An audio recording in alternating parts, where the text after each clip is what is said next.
계속해서 우리가 10계명을 함께 살피게 되어집니다.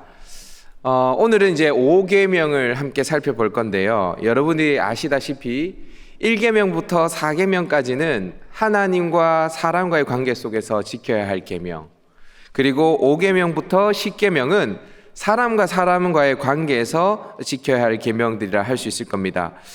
그런데 사람과 사람 사이에서 지켜야 할 이 계명을 시작함에 있어서 어떠한 계명을 가장 먼저 기록하고 있냐면 바로 내 부모를 공경하라라는 것입니다. 6계명 살인하지 말라, 7계명 간음하지 말라, 그리고 8계명 도둑질하지 말라, 그 다음에 9계명 거짓 증거하지 말라, 제10계명 내 이웃의 집을 탐내지 말라라는 것도 사실 굉장히 중요한 개념인데, 그것 앞서서 가장 먼저 등장하는 계명은 부모를 공경하라는 것입니다. 자, 그러면 여러분들에게 한번 질문해 보겠습니다. 여러분들은 부모님을 공경하고 계십니까? 지금 여러분들은 여러분의 부모님을 공경하고 계십니까? 선뜻 뭐라고 대답하기가 좀 그렇죠? 부모님을 공경하는 것 같기도 한데 아닌 것 같기도 하고 좀 그럴 겁니다. 아마 마음은 원인데 또 삶 속에서는 공경하지 않는 모습들이 드러나기도 하고, 또 마음도 싫은 사람들도 혹 있을 수 있어요. 부모님이라고 다 좋은 건 아니거든요. 그럼 여러분들에게 한번 이렇게 질문을 다시 해보겠습니다. 여러분, 부모님을 공경하는 것이 쉬울까요? 어려울까요? 쉬운 것 같기도 하고 어려운 것 같기도 합니다. 남을 공경하라는 게 아니잖아요. 날 낳아주신 부모님을 공경하라는 거기 때문에 어떤 다른 사람을 공경하는 것보다는 쉬운 것 같은데 또 그렇기 때문에 어려운 것 같기도 합니다. 여러분, 사실 이 부모님과의 관계는 딱 무 자르듯이 뭔가를 말할 수 없는 그런 아주 오묘한 것들이 묻어져 있어요. 부모와 자식과의 관계는 사실 굉장히 밀접한 관계에 있지 않습니까? 가장 기초적인 인간관계라고 할 수 있을 겁니다.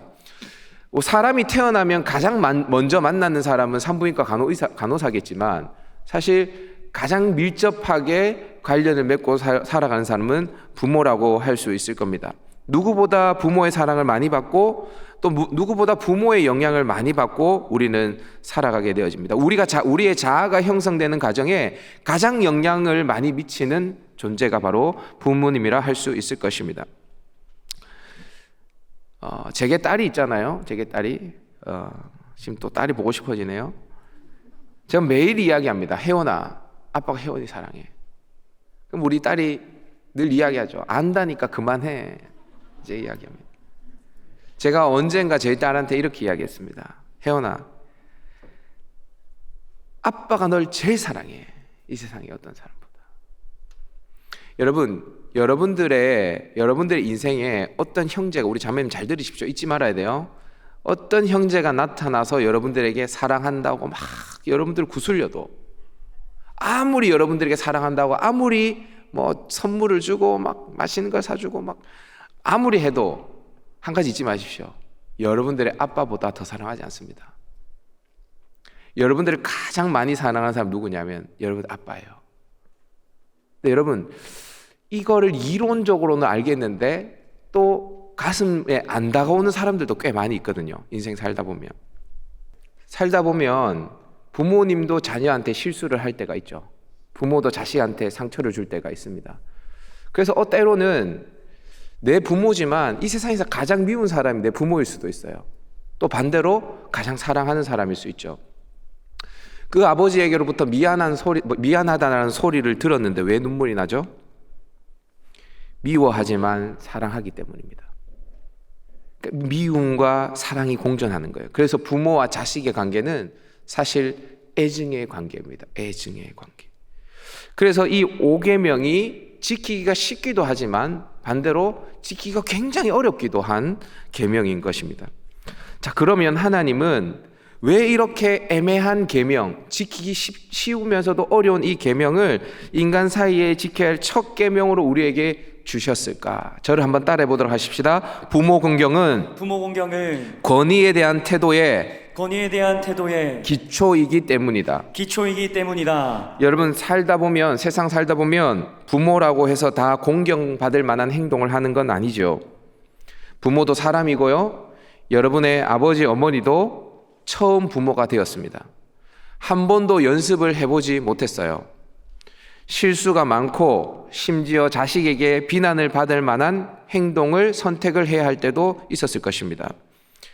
혹 자녀들에게 본이 되는 부모님도 있지만 사실 많은 부모들이 공경을 받지 못할 만한 인품과 삶을 지니기도 합니다.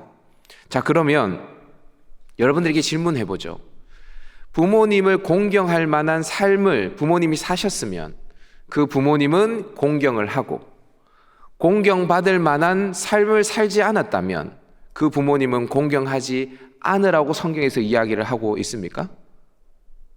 아닙니다. 성경은 그냥 한 줄로 내 부모를 공경하라는 것입니다.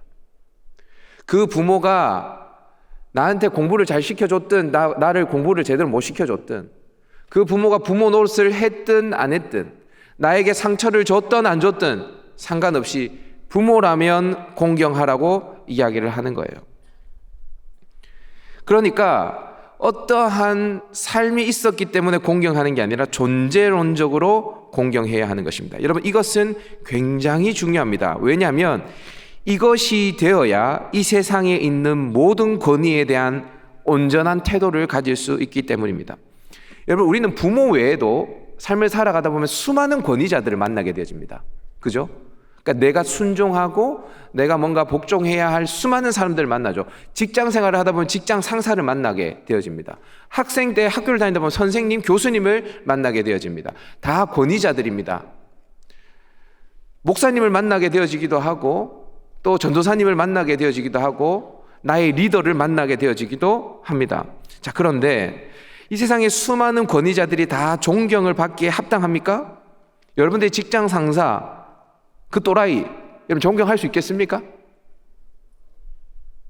박상호 목사님, 저 존경할 수 있겠습니까? 태도를 똑바로 하세요. 태도로 지금. 네. 저 너무 설렁설렁. 아니라고? 네, 아니라고. 예. 존경할 만한 상사도 있지만 존경하지 못할 상사도 분명히 존재합니다. 그죠? 존경할 만한 선생님도 있지만 존경할 만한 건덕지가 없는 선생님도 만나게 되어집니다. 자, 그러면 이런 권위자들 앞에서 우리는 어떻게 해야 되는가? 이 권위자들 앞에서 우리가 그런 사람들이기 때문에 나는 존경하고, 그렇지 않는 사람이기 때문에 나는 존경하지 않고, 이렇게 해야 하는가? 그렇지 않아요. 부모의 어떠함 때문에 부모를 공경하는 것이 아니라 부모님이기 때문에 공경하는 것처럼 우리는 모든 권위자에게 온전한 태도를 가져야 합니다. 아니, 목사님, 꼭 권위자에게 그런 태도를 가져야 합니까? 이렇게 반골기질로 질문할 수 있는 사람들이 있어요. 저도 그런 질문들을 많이 했거든요. 그죠? 그런데 성경이 뭐라고 이야기를 하는지 우리가 확인을 해봐야 돼. 성경이 우리가 오케이 하면 오케이잖아요. 자, 로마서 13장 1절입니다. 다 같이 읽습니다. 시작. 각 사람은 위에 있는 권세들에게 복종하라. 권세는 하나님으로부터 나지 아무니 없나니 모든 권세는 다 하나님께서 정하신 바라. 그러므로 권세를 거스르는 자는 하나님의 명을 거스름이니 거스르는 자들은 심판을 자취하리라. 모든 권세가 누구로부터 왔다고요? 하나님으로부터 왔대요. 그러니까 권세를 거스리는 자는 누구를 거스르는 거라고요? 하나님의 명을 거스리는 것과 같다라는 거예요. 따라서 권위에 순종하는 것은 사실 하나님에 대한 권위에 대해서 순종할 때에 가능한 것입니다. 하나님에 대한 권위에 기초할 때에 부모 공경도 가능한 거예요. 내가 봤을 때는 좀 이 부모가 부족해 보이고 또 부족한 목사이고 부족한 전도사님이라 할지라도 그들을 위해서 기도할 수 있고 그들에게 순종할 수 있는 것, 하나님에 대한 권위를 인정할 때만 가능한 것입니다. 칼빈은 이 5계명에 대해서 다음과 같이 말하는데요. 칼빈이 10계명 강해를 했거든요. 인간은 너무나 오만하기 때문에 누구에게도 쉽사리 머리를 숙이지 않습니다. 너나 할 것 없이 우리 모두는 자신이 다른 이에게 주인이 될 수 있다고 생각합니다. 그만큼 인간이 교만하다는 거예요. 그러므로 순종이 우리의 본성에 그토록 어렵다는 것을 아시는 하나님은 우리를 아주 온화한 방식으로 이끌기 위해 우리 앞에 부모라는 상징을 제시한 것입니다. 이게 무슨 말인지 아세요? 우리가 좀처럼 어떤 권위 앞에 머리를 숙이지 못한다는 겁니다.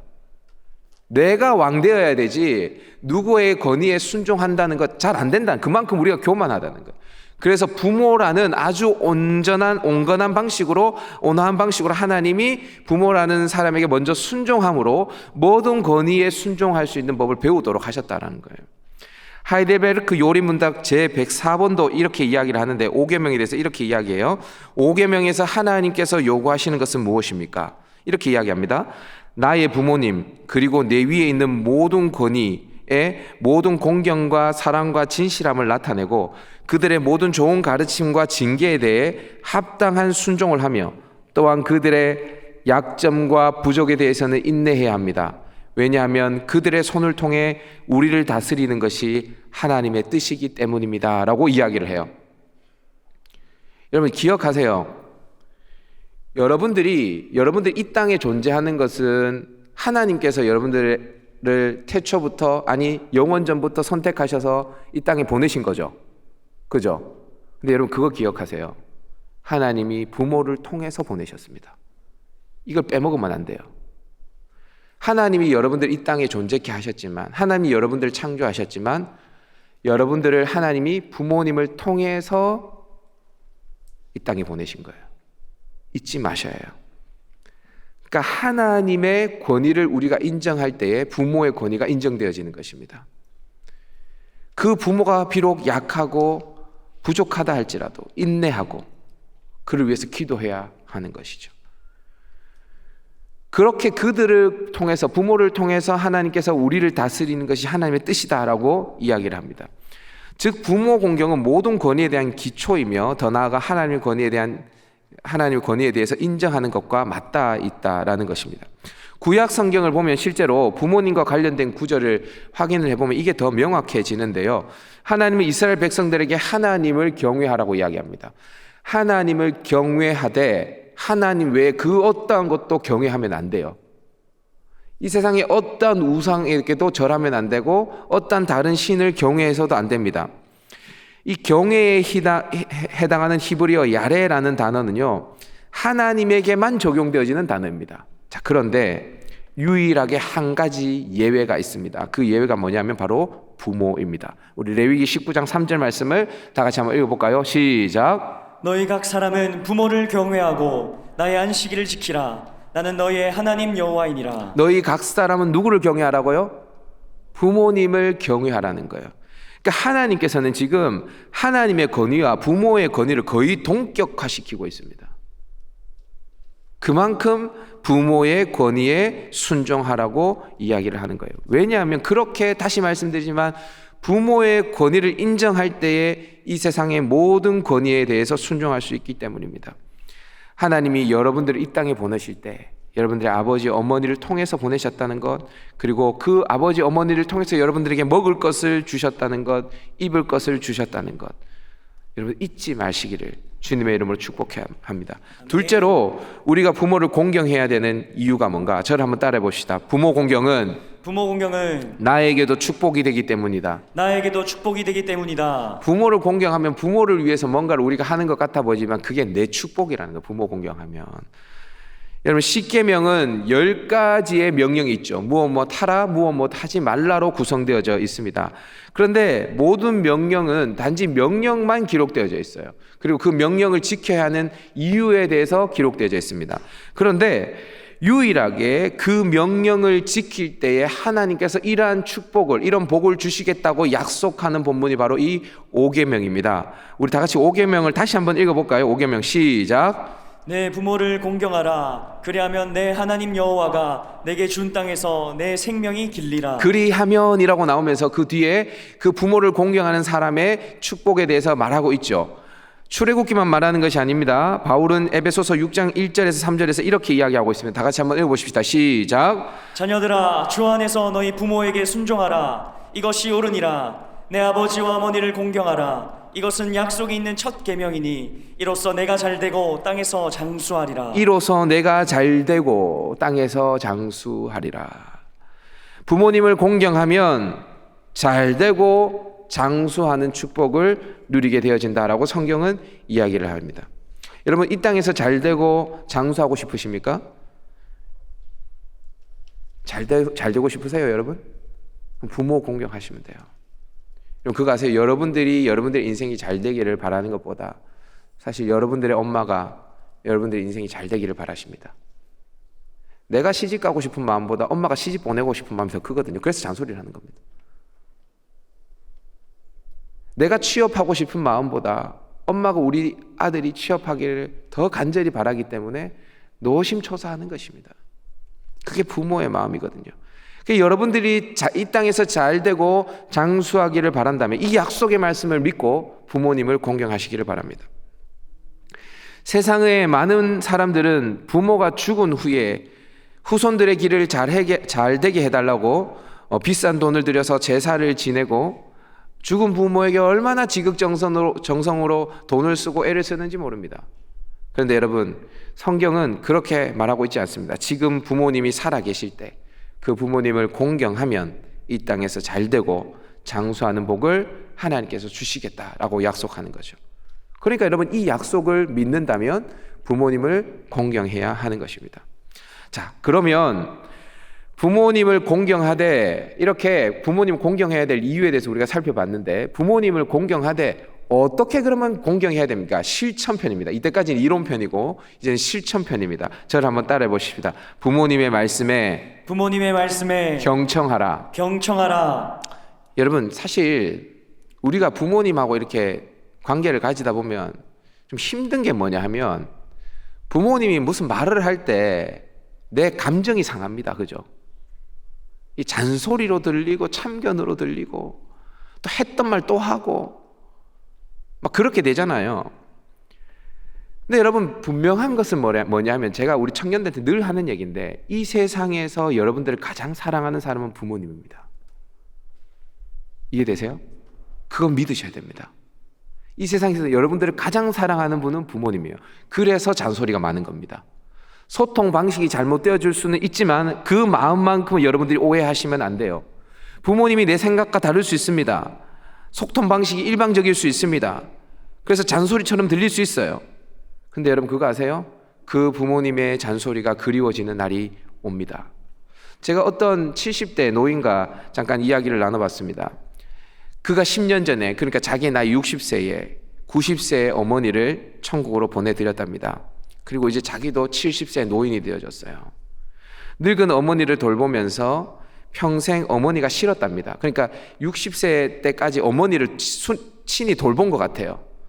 돌봤는데 어머니가 너무 싫었대요. 왜냐하면 엄마랑 자기 성격이랑 너무 안 맞다는 거예요. 너무 안 맞아. 윽박 지르고 막 어릴 때부터 그렇게 안 맞았대요. 그래서 엄마가 너무 싫었는데, 그런 엄마가 돌아가시고 엄마 잔소리가 그립답니다. 그 잔소리가 이제야 사랑이었다는 걸 알게 되어졌다는 거예요. 사랑하는 여러분, 부모님의 이야기를 최대한의 인내심을 가지고 들어주셔야 됩니다.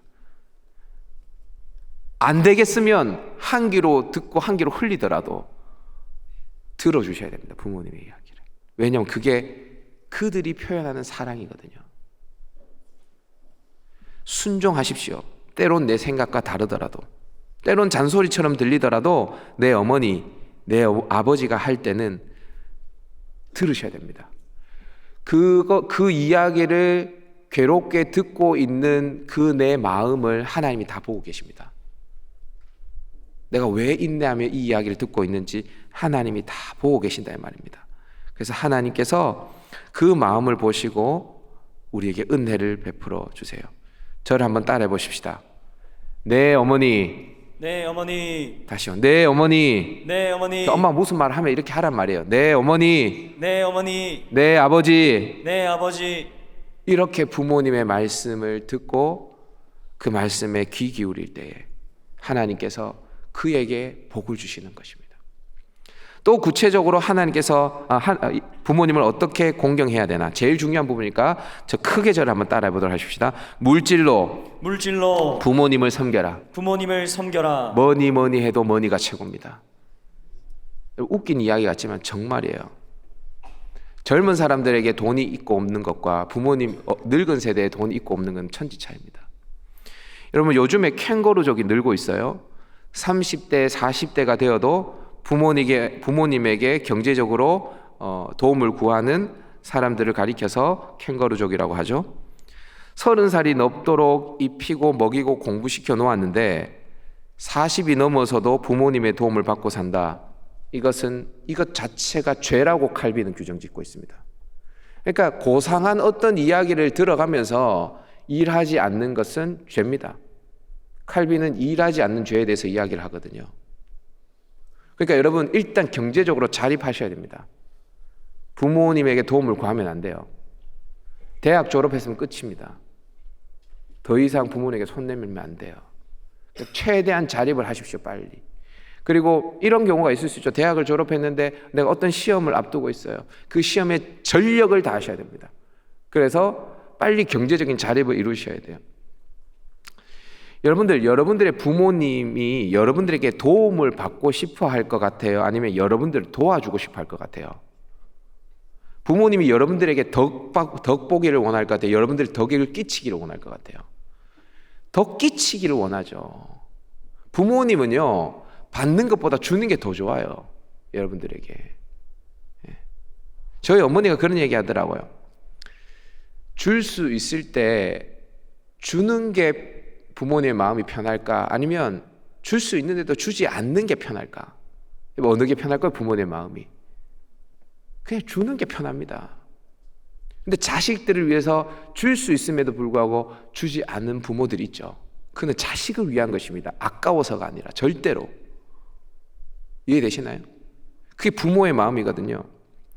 그러니까 여러분들이 일단 경제적으로 자립하셔서 부모의 덕을 보려고 하는 게 아니라 부모에게 덕을 끼치는 존재로 일어나셔야 됩니다. 세워지고 난 다음에 그리고 나아가서 부모님께 정기적으로 용돈을 드리셔야 됩니다. 부모님께 정기적으로. 구약 성경을 보면 하나님과 이스라엘의 관계를 아버지와 자녀의 관계로 표현하는 본문들이 굉장히 많이 있습니다. 하나님과 이스라엘의 관계를 아버지와 자녀, 아비와 자식 이렇게 표현하는 게 굉장히 많거든요. 특히 말라기를 보면 하나님께서 이스라엘 백성을 향해서 내가 네 아버지다라고 이야기를 합니다. 내가 너의 아버지일진데 나를 공경함이 어디 있느냐 이렇게 이야기를 해요. 하나님이. 그러니까 하나님과 이스라엘의 관계는 아버지와 자식 관계라고 할 수 있어요. 그런데 그 아버지 하나님께서 아들 이스라엘에게 뭐라고 이야기하냐면 11조 바쳐라. 여러분 이게 조금 여러분들 오해하지 마세요. 조금 속되게 이야기를 하면 아들아 용돈 좀 주라. 여러분들 부모님이 여러분들에게 아무개야 매달 용돈 좀 주라. 이렇게 이야기하는 것과 비슷한 거거든요. 하나님으로서는 좀 모양 빠지지 않습니까? 에이 하나님 그거 없어도 사시잖아요. 꼭 용돈 받으셔야 됩니까? 하나님 좀 주셔야 되는 거 아닙니까? 하나님 곳간의 창고에 풍성한데 하나님이 내게 주셔야 되는 것 아닙니까? 이렇게 우리가 반응할 수도 있지 않습니까? 그런데 하나님은 아들 이스라엘에게 11조를 요구하십니다. 왜 그럴까? 하나님도 이스라엘에게 용돈 받는 게 좋으신 겁니다. 하나님도 용돈 받는 게 좋아요. 여러분 제가 저희 어머니 환갑 때 뭐 요즘 환갑은 뭐 60세 뭐 다 60세까지 사니까 별건 아니지만 그래도 제 동생하고 이야기해서 환갑 때 금반지를 해드렸어요. 뭐 얼마 안 합니다. 100만 원 조금 넘습니다. 그러니까 뭐 형제가 이렇게 같이 모아서 사면 한 60만 원, 70만 원 내면 사는 금반지예요. 그런데 저희 어머니가 그걸 손가락에 끼시고 얼마나 좋아하는지 약간 뭐라 그러지? 이 손가락에 기부스를 한 것처럼 이렇게 다니죠. 교회 권사님들한테 이렇게 그게 뭐라고 그게. 지난달 저희 아버지 생신이었는데 제가 동생하고 또 돈 합쳐가지고 아버지 옷을 사드렸어요. 아버지 굉장히 행복해 하시더라고요. 사실 저보다 훨씬 돈 많거든요. 저희 아버지가. 자기 돈으로 사 입어도 돼요. 근데 아들이 사준 게 좋은 거죠. 여러분 이 세상에서 가장 맛있는 밥이 뭔지 아십니까? 아들이 사주는 밥입니다. 이 세상에서 가장 예쁜 옷이 뭔지 아십니까? 딸이 사주는 옷입니다. 이 세상에서 가장 멋진 차가 뭔지 아십니까? 아들 며느리가 사주는 자동차. 그게 가장 멋있는 자동차예요. 그거는 그냥 밥이 아니고요. 그냥 옷이 아니고요. 그냥 자동차가 아닙니다. 내 인생을 들여 키운 내 소중한 자녀가 나를 향해 아빠 사랑해 라고 말하는 것과 같기 때문입니다. 여러분, 한번 반짝 생신 때 선물을 드리거나 큰 용돈을 드리는 것보다 여러분들에게 추천드리기로는 매월 정기적으로 정해진 금액을 부모님에게 드리기를 추천드립니다.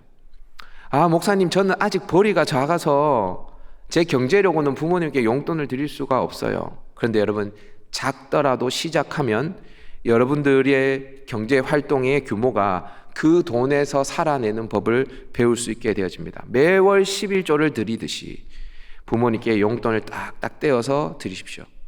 저는 청년들에게 늘 하는 얘기가 이건데, 하나님께 드리는 것과 부모님께 드리는 것은 아까워할 필요가 전혀 없습니다. 왜냐하면 그 이상으로 돌아옵니다. 반드시. 부모님에게 10만 원 드리잖아요. 하나님 100만 원 주세요. 이건 제가 다 경험해봐서 알아요. 절대로 부모님을 섬기는 것이 손해보는 일이 아니라는 거 여러분들 이해하셔야 됩니다. 사실 저도 이 설교를 하면서 그리 마음이 편하지는 않습니다. 제가 설교하는 것만큼 부모님을 잘 섬기나 사실 바쁘다는 핑계로 전화도 제대로 못 드리거든요. 여러분, 자주 부모님의 이야기에 귀를 기울이십시오. 그리고 물질로 부모님을 섬기십시오. 그렇게 부모님을 공경할 때 하나님이 왜 내가 부모님을 공경하는지 그 중심을 보시고 갚으십니다. 하나님의 권위에 근거해서 부모님을 공경할 때 또한 세상의 모든 권위자에 대한 올바른 태도를 우리가 가지게 될 것입니다. 이런 태도로 우리가 이 땅을 살면 당연히 이 땅에서 잘 되고 장수하는 축복을 누리게 돼요. 그건 덤으로 얻게 되어지는 축복인 것입니다. 말씀을 정리할게요. 여러분들이 지금은 자식이지만 언젠간 여러분도 부모님이 될 것입니다. 갑자기 어떤 아기가 나에게 아빠라고 또 엄마라고 부릅니다. 자식을 사랑하는 것은 저절로 되지만 부모님을 공경하는 것은 노력해야만 됩니다. 많은 사람들이 부모님을 공경할 수 있을 때를 기다립니다. 그러나 그 때가 오면 부모님은 이 땅에 계시지 않습니다. 그래서 다 후회를 하게 되어지죠. 지금 여러분의 엄마가 좋아하는 호떡 한 장을 사서 집에 들어가십시오. 그리고 지금 아빠가 그렇게 좋아했던 소원이었던 목욕탕에 가서 아빠 등을 밀어주는 것을 실천해 보십시오. 그래서 이 세상에서 가장 소중한 부모 자식의 정을 깊이 지금 이 순간에 나누시기를 바랍니다. 오늘 예배를 드리고 집에 갔을 때에, 부모님을 만났을 때에, 아니면 타지에 있어서 부모님을 만날 수 없다면 꼭 여러분들에게 과제를 드리겠습니다. 그건 뭐냐 하면, 어색하지만 한번 해보세요. 엄마 사랑해 라고 한번 이야기해 보는 거예요. 전화로 드려보는 거예요. 만약에 타지에 계시면 엄마 사랑해. 그러면 부모님들이 보통 어떤 반응을 보이는지 아십니까? 무슨 일 있나? 이렇게 이야기합니다. 그 얘기가 무슨 이야기인지 아세요? 그런 이야기 잘 안 한다는 겁니다. 제가 어느 날, 예전에도 말씀드렸는데, 제 딸이 갓난아기 때에 집에 들어가서 우리 갓난아기였던 우리 딸의 발에 뽀뽀를 계속 막 이렇게 했었어요. 발에 뽀뽀를 막, 너무 이 조그만 발이 얼마나 예쁜지요. 요만해. 내 손바닥보다도 더 작아요, 발이. 근데 그 발을 보면서 막 뽀뽀를 하고 있는데 갑자기 어떤 생각이 탁 몰려오냐면, 내가 어렸을 때, 내가 아기 때도 우리 엄마 아빠가 이렇게 내 발에 뽀뽀를 해줬겠지. 그런데 나는 엄마한테 뽀뽀를 해본 적이 있나? 한 번도 없는 거예요. 제가 엄마한테 뽀뽀를 해본 적이. 그래서 어머니 생신날 이렇게 가족들이 다 모였습니다. 그래서 제가 엄마 생일 축하합니다 하고, 엄마 뽀뽀 한번 해봐도 되나? 우리 어머니가 이모도 다 있고 있었는데 눈이 동그래지시는 겁니다. 그래서 제가 엄마한테 뽀뽀를 딱 하니까 우리 엄마가 놀랐어요. 그래서 제가 왜 뽀뽀를 했는지 이야기를 했어요. 우리 딸 발에 뽀뽀를 이렇게 하다가 문득 들었던 생각이, 내가 엄마한테 뽀뽀해 준 적이 있나 생각해보니 한 번도 없더라고. 그래서 한번 해드리고 싶어서 뽀뽀합니다. 우리 엄마가 우는 거예요. 눈물이 글썽입니다. 여러분 사랑한다고 엄마한테 얘기해 보셨어요? 아버지한테 사랑한다고 말해 보셨어요? 여러분 아버지 한번 안아 보셨어요? 이렇게 한번 끌어안아 보셨어요? 아버지? 엄마 이렇게 한번 안아 보셨어요? 한 번도 안 해보셨다면 오늘 실천하십시오. 사랑한다고 말을 하든지 아빠 한번 안아주시든지. 예. 그러면 그 엄마 아빠도 인생 살기 힘들거든요. 자식 키우기가 힘들어요. 포기하고 싶을 때가 있습니다. 근데 그 부모님이 그 여러분들에게 사랑한다는 그 말 한마디 때문에 다시 일어나게 되어집니다.